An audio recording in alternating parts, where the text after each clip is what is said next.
Greetings and welcome to the Power of Vintage. In today's episode, we're going to take a look at this recent acquisition from eBay. This is a 1040 STE. This keyboard here is really kind of gross. I haven't cleaned it as of yet.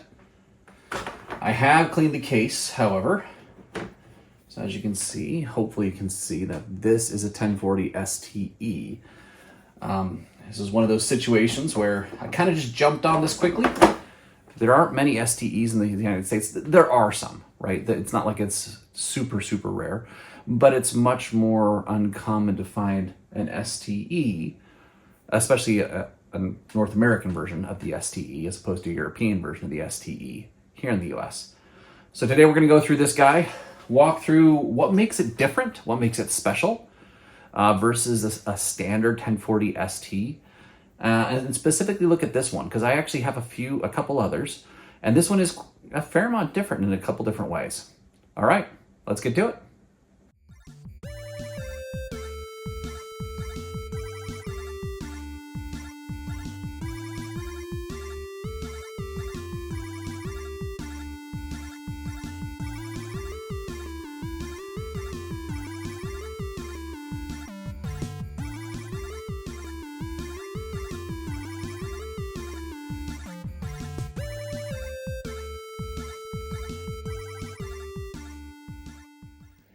All right, so one of the things I wanted to highlight here is if you looked at an Atari STE and an Atari STF on the outside, there would be very few external cues as to which one it is. The first easiest cue is obviously the label on either the top or the bottom of the case. In this case, you have this little tiny E off to the side, right? That stands for enhanced. You'll also see that difference on the bottom of the board as well. In this case, this says STE US. And this is where it's actually kind of a little more of a unique beast. Not unique, but a little more rare. When it comes to the Atari STE, the Ataris had, and I've said this before in other videos, the Atari ST line had actually diminished in the US faster than it had in Europe. And so you'll see a lot more of these STEs in the UK and Germany and other parts of Europe than you will here in the United States. So this is a little bit of a rare beast, especially since this is a 1991 revision. So kind of what I was back to talking about, cosmetically, the computer looks virtually the same. The keyboards are 100% compatible between an STE and an STF, as the cases are almost fully compatible as well. The major differences, there are really two major differences here, externally that you can see physically. You have over here, you have the two enhanced joystick ports. These will use the Atari JAG pads. Enhanced Atari joysticks, whatever you want to call them, but it's basically JAG pads for most people. This is used in very few video games. There actually are some external hardware items that will actually draw power from these, small amounts of power in order to function. But really, in general, they're not very used. They're pretty much defunct. Minor use for them. Right here, we have the audio outputs. This is a first at least for the STE, where it had actually this is the first one where they actually had that. They have these also in the Mega ST, STE, where you have separate audio outputs, very similar to what you would have on an Amiga 500, a left and a right audio output port. Now, that's the basic cosmetic differences that you can notice if you look at the outside. So I had noticed this on eBay here in the US, did a quick quick search of recently posted items, and this was listed by someone as an Atari ST, 1040 ST, and they apparently probably didn't know what they had, that it was an STE. As I mentioned, these are more rare and a little more sought after here in the US. Harder to find is probably a better way to put it. Are they more sought after? It is what it is. But I was able to pick this up relatively quickly, and this is a great little computer, right? It functions really well. I'll kind of walk through its paces and kind of show you how it works. But internally, so back to the differences between this and an Atari STF. God, I keep getting distracted. A lot of fun stuff here. All right, first and foremost, let's start with the CPU. The CPU is right here. This is the Motorola 68000. It's the same basic processor as what you would have in the original Atari STE, 520 ST. It's a 68000, except the form factor is different. In this case, we are looking at a PLCC style chip as opposed to a DIP style package chip where you have the dual inline pins.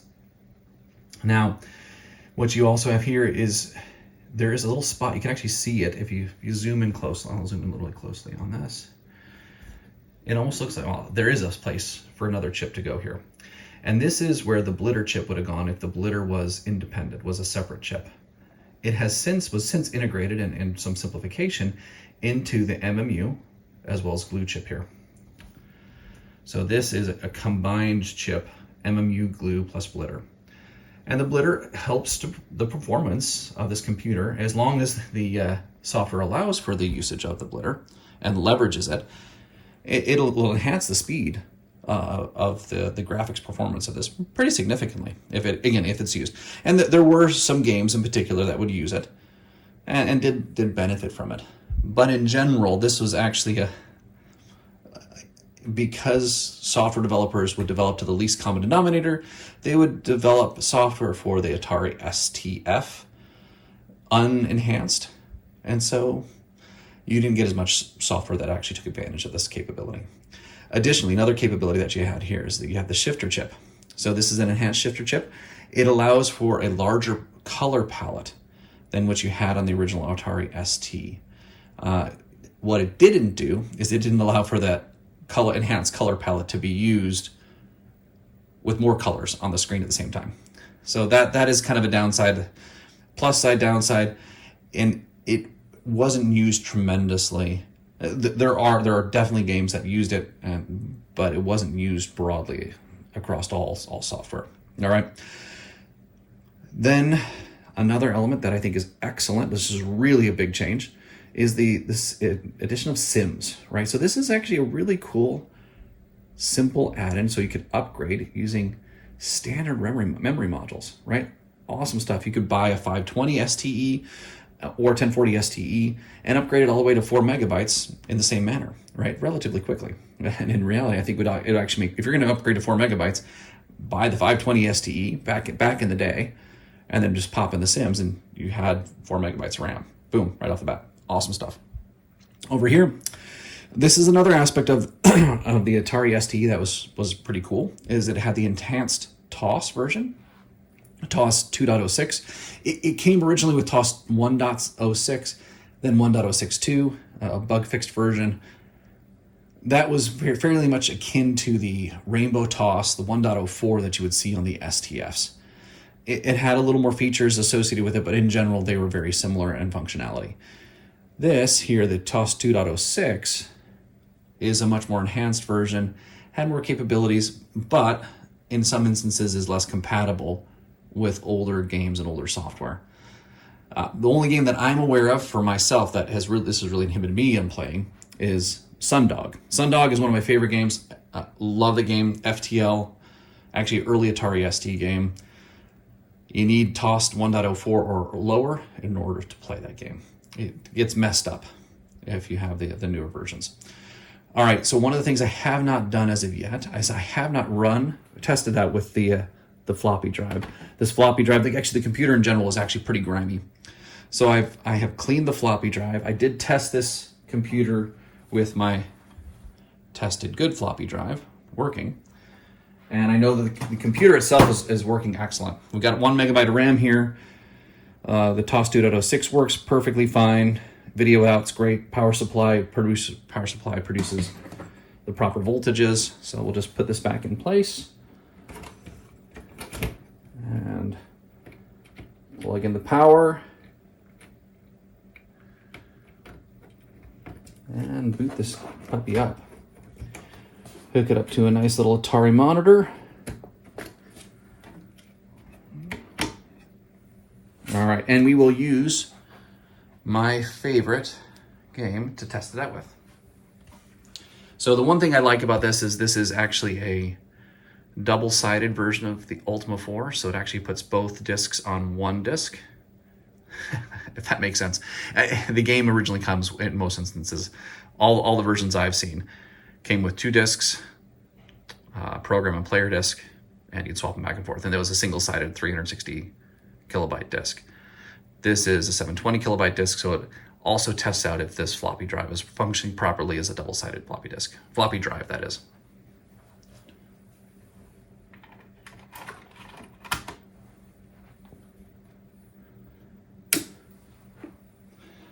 And I do have another Atari STE keyboard over here running with this guy, because I haven't had a chance to clean the keyboard, because the keyboard that it came with is pretty gross at the moment. So I just want to test things out.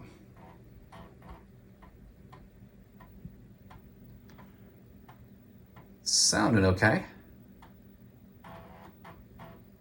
Nope. Dumping me to DOS. Now the thing, or TOS rather.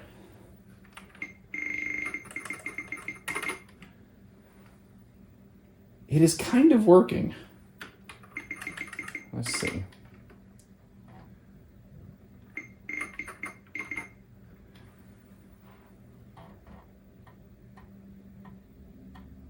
My guess is it's going to just dump me back to TOS. Well, let's see.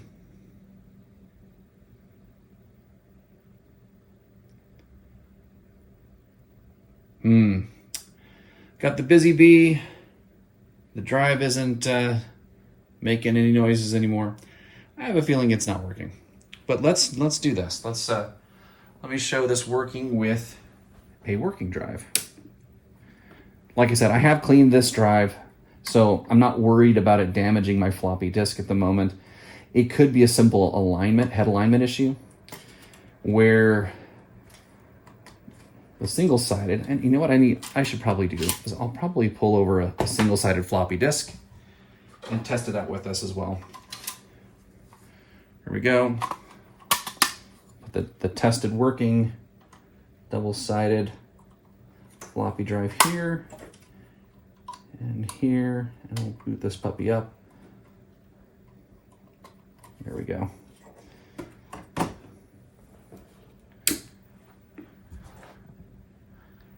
We're in. Let's see where we go. It should work.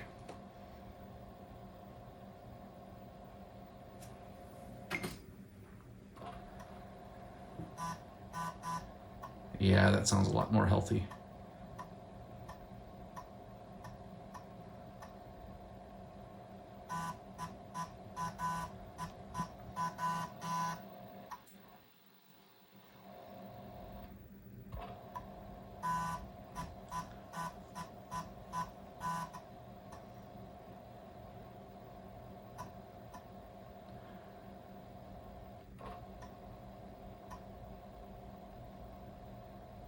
There we go.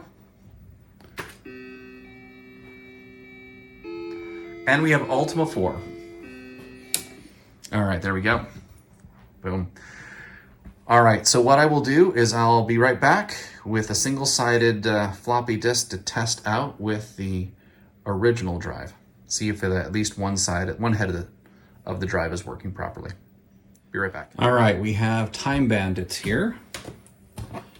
Great early Atari ST game, and I have it written as a single-sided floppy, so it shouldn't need one of the heads. Let's see if we at least get, because the fact that it works with one, or it can read somewhat the data on the disk, that tells me that something is working with it, and it might actually just be one of the heads that's out of alignment or needs some extra love and care.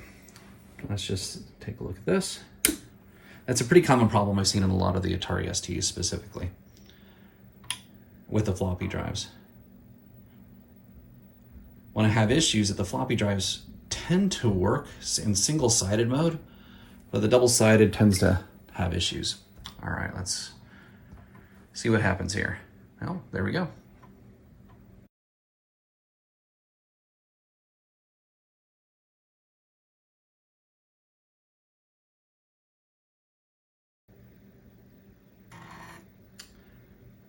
All All right.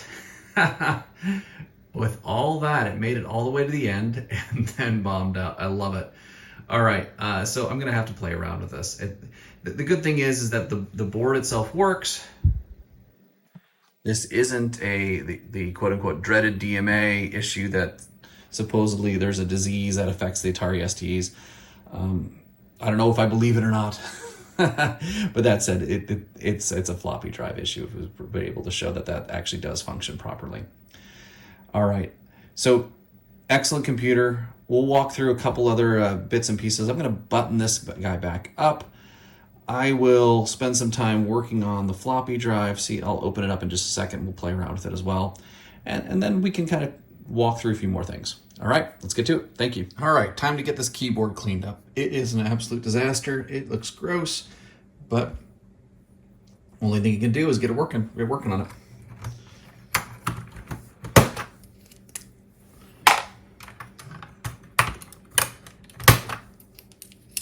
I do love the keycap puller, helps out tremendously. The case and keys are also pretty yellowed. I'll probably end up retrowriting them at some point. I also really like this NTSC style keyboard. My other STEs have the European style or UK style keyboards. So something I'd like to possibly keep.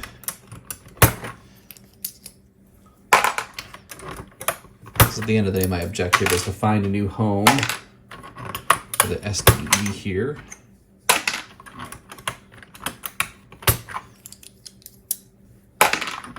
Make sure it gets the love and care and attention it deserves.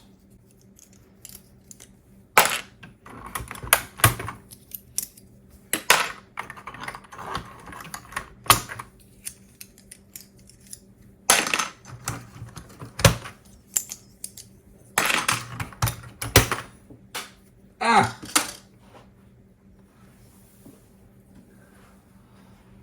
Found it.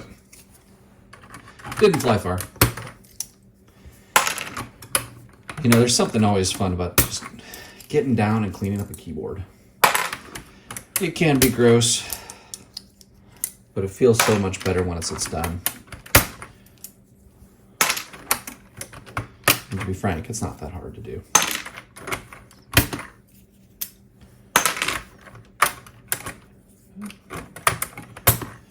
There we go.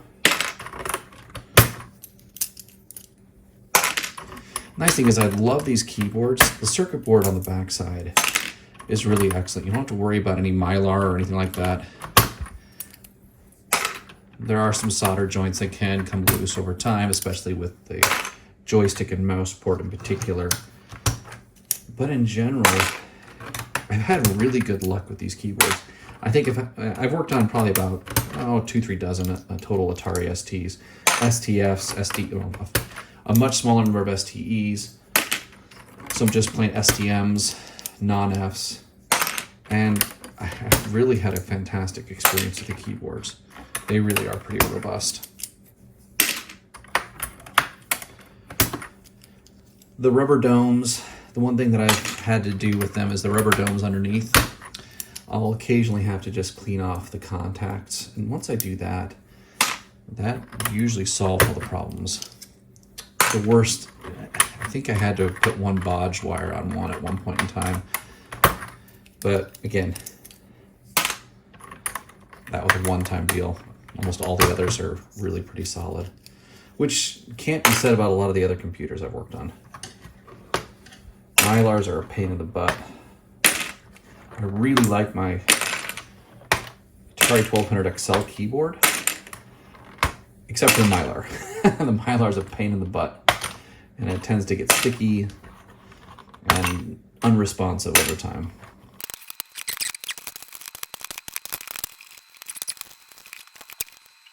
Nice thing is these little pieces actually, if they end up breaking, a 3D printer is actually quite nice. I've been able to 3D print a number of parts for these keyboards. These little stems you can 3D print pretty well. These little clips, less so. The ones that actually go into the these that go with the keyboard, or the keys, like the spacebar keys, those you can actually throw the print and replace if they break or get lost. That has happened before.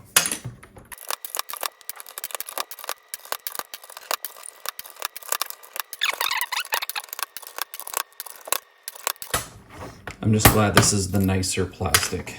I've actually encountered two types of keycap plastic. There's actually a really lightweight one that seemed to be on a later version of the ST. This is the nice one. All right, that is a disaster. That looks gross. Probably don't see it as much. Obviously, you see the nice nasty spots there.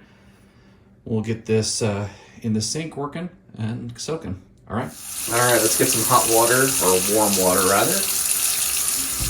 Use a little bit of dish soap in this guy. This is not hand soap, this is just diluted dish soap.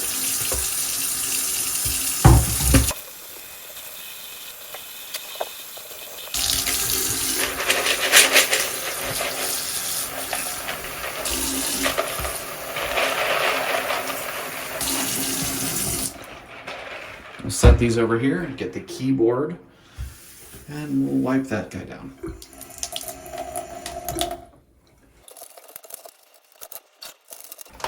The objective is not to fully clean it, but just to dislodge the junk that's stuck.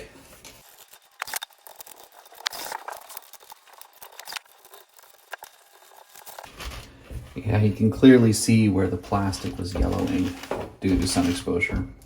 The gaps between the keys.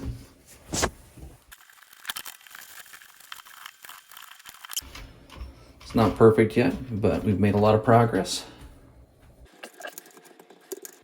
I'll have to do a little bit of, get a few Q-tips to play around in those spaces there. Yes, and that is our pet bird. Those of you who may raise quail may not recognize that that is a Coturnix quail, male quail call. He was a science project for my boys, and he turned into a pet, and he has been living a long life, much longer than expected.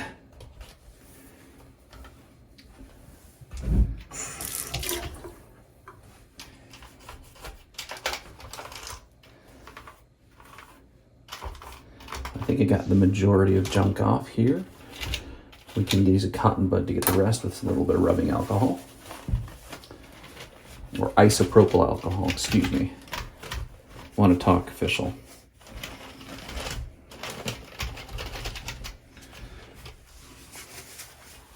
Here we go.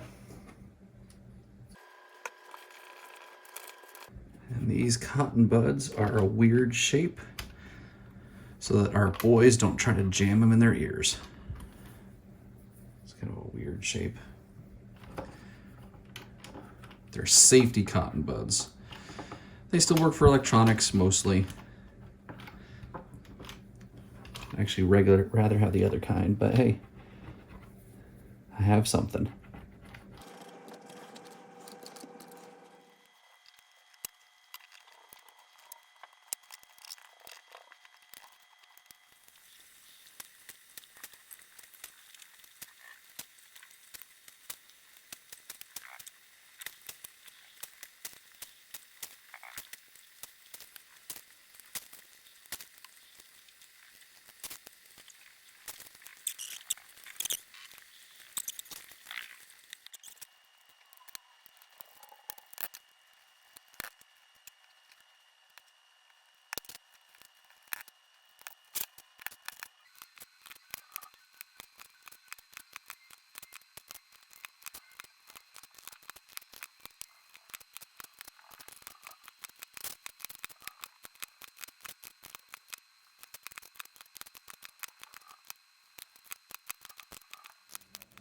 The keyboard is now clean.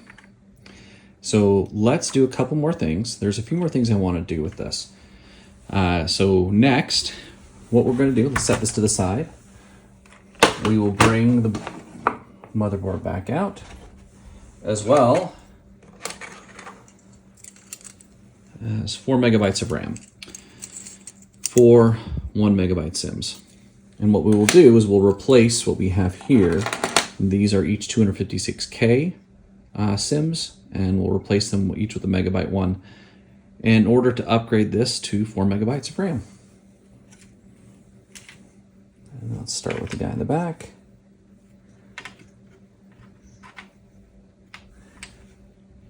Oh no, they go this way.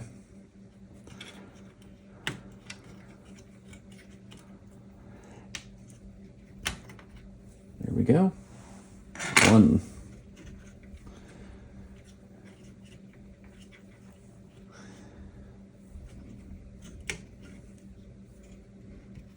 Just want to be careful, since these are plastic, it wouldn't be nice to break the clips. Now, I have actually installed new sim sockets on one of my other STEs.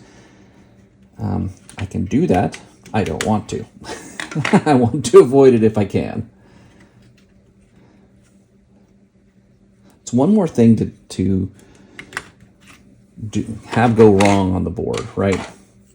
The less you can work on the board, even though it's fun to work on these boards, you want to minimize the amount of soldering you have to do to these, which is part of the reason why I don't recap all these Atari ST boards. I do if there's an issue. If there's an issue with some functionality in some way, shape, or form, I will replace the reset circuit caps, or I'll definitely replace the power supply caps for this guy, at least eventually. At the moment, it's producing good power. I'm not worried about it tremendously for the moment of doing any damage per se. But in general, I try to avoid it if I can. All right. Enough of that. Let's get these RAM sticks in.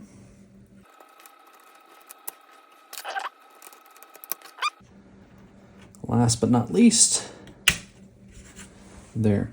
All right, something else I have procured that I will be installing in here as well, or actually having available, right? This is Gotek. So I've actually gotten the floppy drive to work. So as you saw earlier in the video, I was having issues with the original floppy drive. I was able to get a tested known working one working just fine. But I have since actually repaired the floppy drive, was able to get it functioning properly.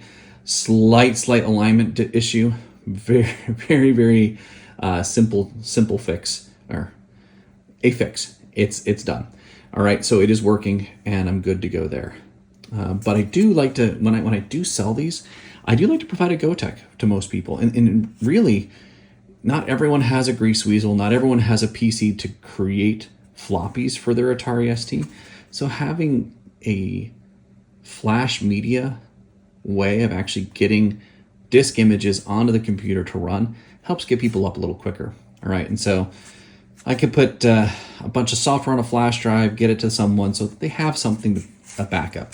I also, as you know, I have a 3D printer, or maybe you don't know, I have a 3D printer, and I will be 3D printing a bracket that I know works. We'll install a OLED screen in there, so you can actually read exactly what the image name is, as well as a rotary encoder. So we'll get that in place. We'll get that set up in a moment, or a little later on. This is going to be a bit more work. So let's assemble this, put this back together into the case. We'll put the keyboard back in as well. I'll put the original floppy drive in, and let's take it for a test spin. I'll probably plug in my Ultra Satan into this and just kind of test out, run a couple diagnostic software through it as well, just to make sure everything's working the way I think it does. All right, let's get to that. Okay, got this plugged in. I'll plug in the monitor back here. There we go, we got the monitor, power supply plugged in. Let's plug in the floppy drive, and I'll even show you the floppy drive working. I'll show you that as well.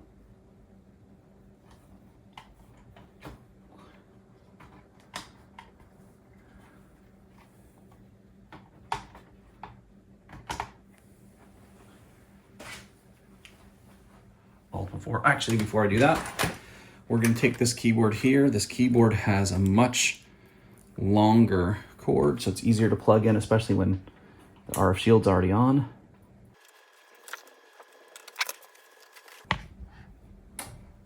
Monitor on. Computer there.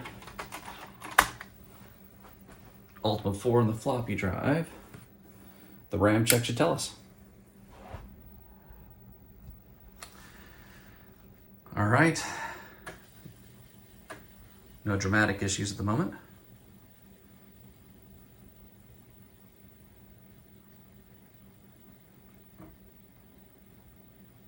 And it's doing a 4 megabyte RAM check. There we go, 4 megs. You can tell by how long the bar is. If it goes all the way to the right, that's a full 4 megabytes. Now, let's see if the floppy drive works the way it was testing it was working last night.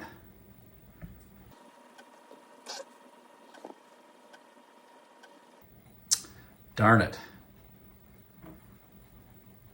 I think I have a little more work to do. It was working last night. I must have jarred something or something's messed up.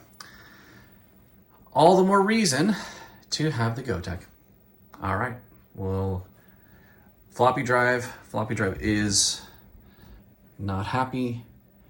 I'll spend a little more time on the floppy drive before I button up the rest of the stuff. We'll get it close to being completed. I just like that. I hate having parts laying around if I can avoid it. All right, we'll get buttoning up now.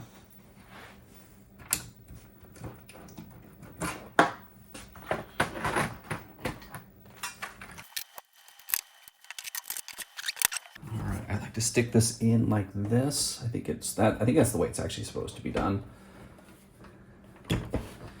As taking it apart, taking the RF shield off when it's in here is a pain in the butt and actually tends to not work too well.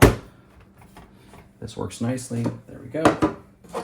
And I have a whole slew of machine screws. This RF shielding had a whole lot of stuff on it. All right, so the way this works, this is long, short, long, short, long.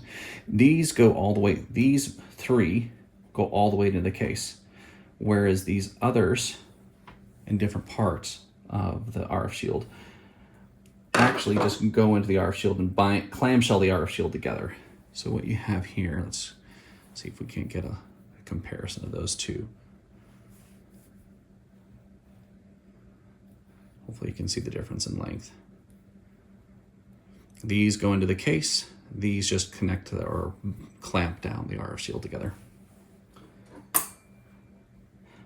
What's interesting, actually, to me, as much as anything else, is that some of these designs changed from the STFs from the early STFs to the later STFs to the STEs. I really like the later STEs in large part because they do actually have threaded inserts. So you're not actually using self-tapping or screwing directly into the plastic. So that just provides a better connection, and you're not going to strip it out or damage the posts as easily. So these are a little more robust because of that, because of those threaded inserts. Obviously, also different is the structure of the shielding. There's this, what do you want to call it? Outgrowth that's different. In the regular STFs, the shielding over the power supply is just a square or a smaller rectangle that just goes over the power supply.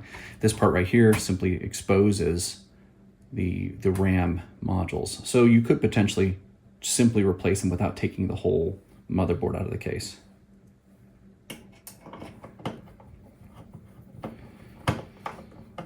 Some of the just minor differences. All right, we'll fast forward through all this lovely screwing into the case. All right, I'm gonna spend a few minutes working on the floppy drive, see if I can't get it working, and then we'll go from there. All right, buttoned up. Let's plug the monitor back in. And as you can see, I am confident that it's going to work this time.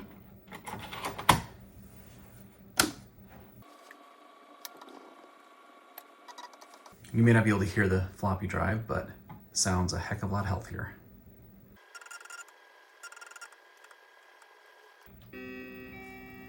Boom. Awesome. Woo! we are victorious. It is working. All is working well with this guy. I have a few more things to do. Like I mentioned, we'll get the Gotek set up. I'll do a quick recording of how to do that. I'll get the bracket so that it installs properly in here. There's no case modifications. I don't do case modifications. And we'll be good to go. So whoever ends up with this guy will have a working floppy drive from August 1992, as it says there, as well as a Gotek. So they'll have the choice of either or. All right, fantastic. And with some awesome Ultima.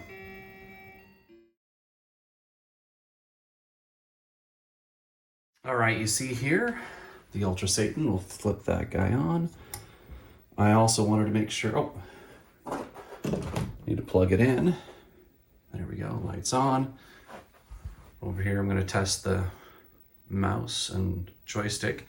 It's less testing the mouse and joystick and more, actually the mouse and joystick are perfectly fine.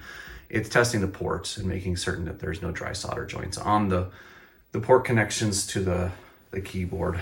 If so, that's actually a really easy fix.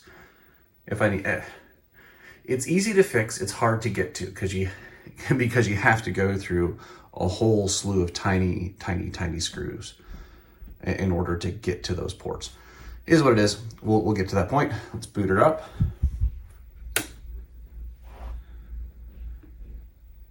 This SD card, I use the P-Para. They are PP hard disk drivers for this. The nice thing is this allows for this SD card to be easily read by my PC computer. And there we go. Another reason why you want 4 megabytes of RAM is because these hard disk drivers, they chew up a little bit of your RAM. The image is excellent, looks great. We'll just do a couple of things here. So let's first, I could have run this on my big screen over on the other side with a VGA adapter, but I like using the original monitor in this case. I go to my office folder. This will have my sysinfo program. And what I can see here very simply, this is listed as a 1040 STE. It's got the 68,000 TOS 2.06, working great. We have the full 4 megabytes of RAM, and we're good. This is looking good. Exit out of that. Next thing I do want to take a look at, let's take a look at some games. I'm going to just pull up one I like a lot, and it's a fun game on the STE because it does take advantage of the blitter. That is Wings of Death. It's a really good, fantastic shooter.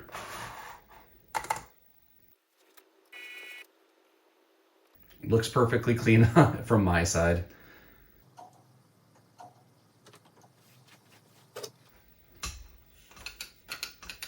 Go to system configuration.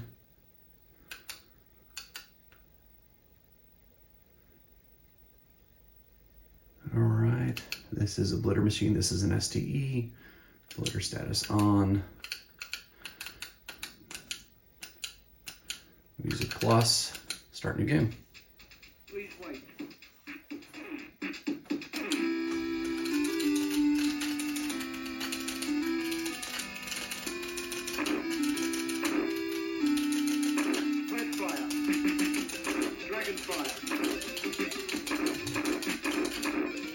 This is looking pretty good.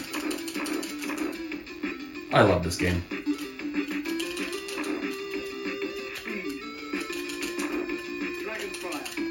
All right, there we go. Good enough.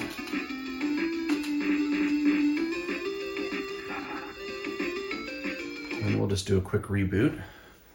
And I want to test out one demo here. It's a fun STE demo. All right, after reboot, we'll test a quick demo. The mouse is working great. As you can see, we don't need to worry about gem bench. This is just going to be as slow as a regular Atari ST with a little bit of benefit for the blitter from a video standpoint. That's all.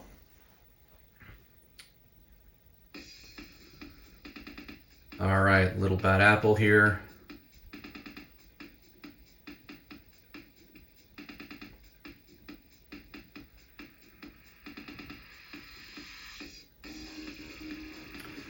All right, looking good.